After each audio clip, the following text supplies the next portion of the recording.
back on the field. Honestly, it's unfortunate we came up short, but we got a lot to clean up. I have a lot to clean up, and that starts with this week, and we're gonna get after it.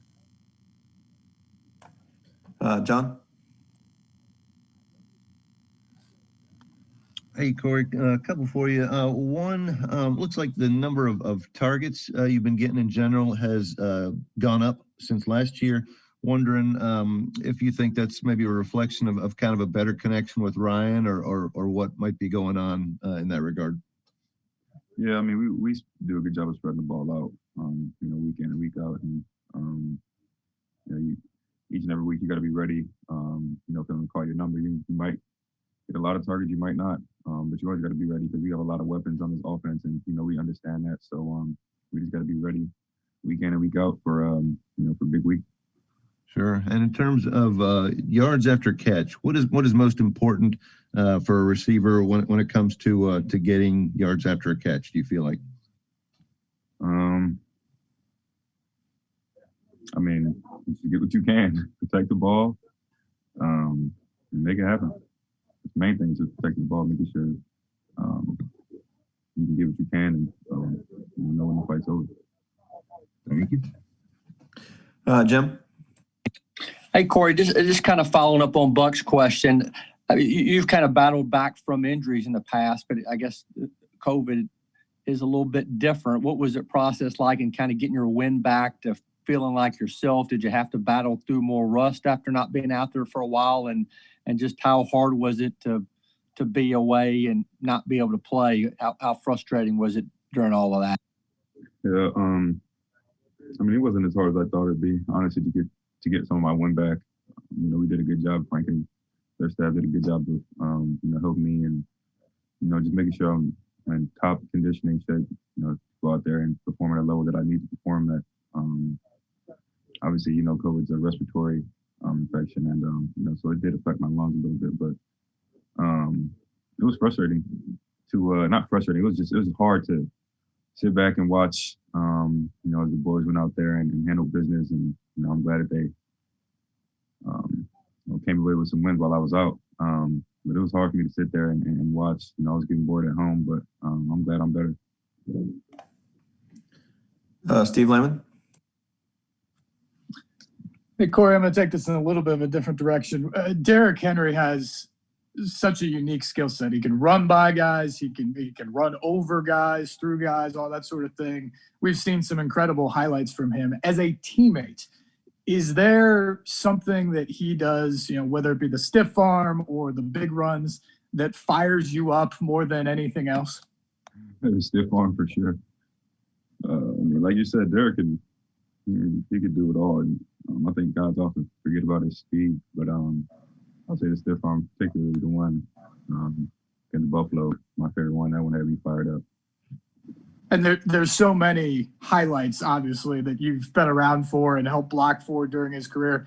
I mean, is the Norman stiff arm the one that you immediately remember, or is there another play that you're like, man, that's the play? Yeah, I mean, there's a few, like that 99-yard run he had where he almost stiff armed me. But, I mean, my favorite one is the one against Norman. That's the one that sticks out. Paul? Corey, I was wondering if you could kind of talk through the two mindsets of facing press and facing off when you're at the line of scrimmage and what you're thinking facing one versus the other. When it's press, we want to be quick. We don't want to be in a hurry. We understand that we're part of the protection as wideouts. So when we get pressed, like I said, we want to be quick, but not in a hurry. And, just work the fundamentals and always revert back to your technique that, Rob and Art and, Braves teach us. But like I said, be quick, but not in a hurry. Get off the line, use your hands, and, get in and out of your route as quick as you can, as opposed to being off. You probably have a little bit more route craft, probably a little bit more time, but, not much. Like I said, we're part of the protection. So our job is to get open quick and catch the ball, when it comes to it. If you win quickly against press, Is the hard part to a degree done? Not necessarily. I mean, I wouldn't say that there's one part that's harder than the other, as far as, the entire route. It's all a challenge, and, that's why we work it. We work back to our technique, and we know what we got to do. But, as long as you're confident, and, that confidence comes from preparation and what you do that week, it's you're confident, you know what you got to do, so it's not necessarily hard. Terry? Corey, got a couple here for you. First of all, what in your mind is the key element or elements in winning a 50-50 ball as a receiver? Is it the timing of the jump? Is it where the ball's thrown? What do you think are the key factors? I would say just getting it at the highest point. As receivers, we have better ball skills than the DBs. So, if you give yourself the best opportunity to go up there and make the play, which is, trying to get the ball at the highest point, I feel like you're going to get, more out of it. You're more likely to, go up and get the ball. So you definitely have to time the jump, but, I would say just getting the ball at its highest point is the best thing, and jumping back to the ball. And then the second thing, back on Derek for a second, how much has it, I guess, made the offense more well-rounded that you guys have been able to keep him in some 2-minute situations and use the threat of the run even when you're moving in a late game or in a no-huddle type situation? I mean, it helps a lot.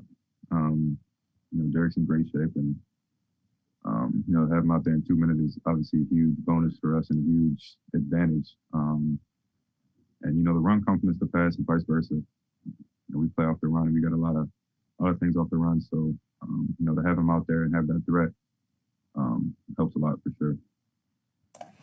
Last one, Jim. Corey, I know all the position coaches try to find different ways to get you guys ready with specific drills. The one that involves the boxing gloves for you guys, how much does that help? And do you think a part of that is Rob enjoys, kind of throwing the punches at you guys and toughen you up a little bit? I think it helps a lot. We always start the day off with some ball security, and we understand that the ball is everything here. And when you carry the ball, you carry it for everyone here. So we started off with ball security every day, and Rob absolutely loves that drill. He brings out the boxing gloves, and he does not hold back. But essentially, it helps us in the long run. One of these days, I'm gonna bring out another pair of gloves, and I'm gonna hit him back. All right. Thanks, Corey. Appreciate it. Yep. Thanks.